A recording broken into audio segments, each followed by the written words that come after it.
everybody, I'm going to do a quick video on how I protect my Japanese maple seedlings in the summer when they're growing. So right now you can see the main tree that I got the seedlings off of. So I'm going to go down to the garden now and show you my seedlings and how I protect them from being eaten. So here are the seedlings. Just going to move this right here. And I've put them on the edge of my garden so they get, this garden here gets about 50 sun, 50% shade. So that's good for these little guys. So here they are.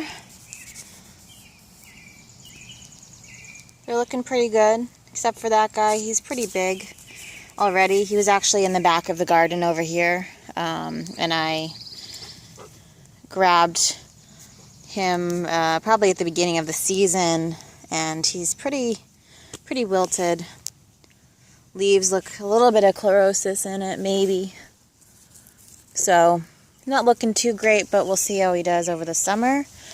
And then we've got the other nice new seedlings over here. So I have a total of 6 little Japanese maple plants. So I put them in this little cage here, or rather container here, and each one is in its own individual pot. So that's how I chose to plant them. And onto the protection side, I actually rigged up this cage thing here, if you can see that. Kind of hard to see with the green against the grass, but you can see it.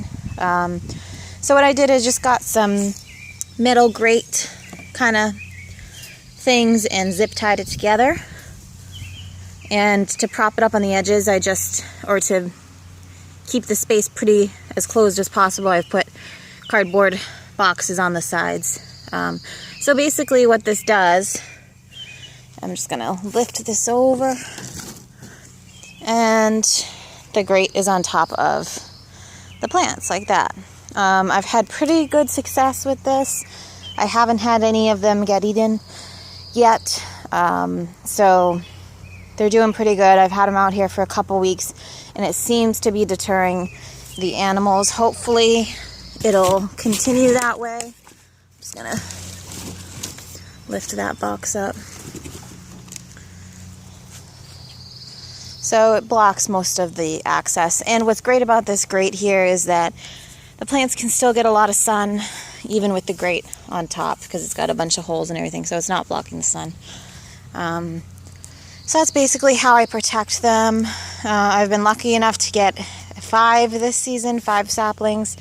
I'm hoping for more, but I haven't seen any pop up recently. It's June here, so I would have expected to see more saplings, but I haven't. So I'm hoping these guys will last the winter.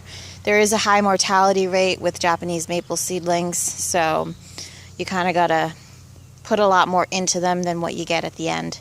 So they're pretty prone to a lot of different things that can harm the seedlings. There's root rot and things like that, so they're very susceptible to that kind of thing.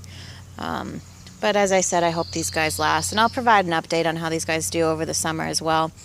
And hopefully this little makeshift cage thingy will keep the animals out. I did have a crop of these guys last season, and they were totally eaten off, the tops of them. They were probably each about a foot tall or so at the beginning, or at the end of the summer rather. And at the beginning of the summer they were probably around this size.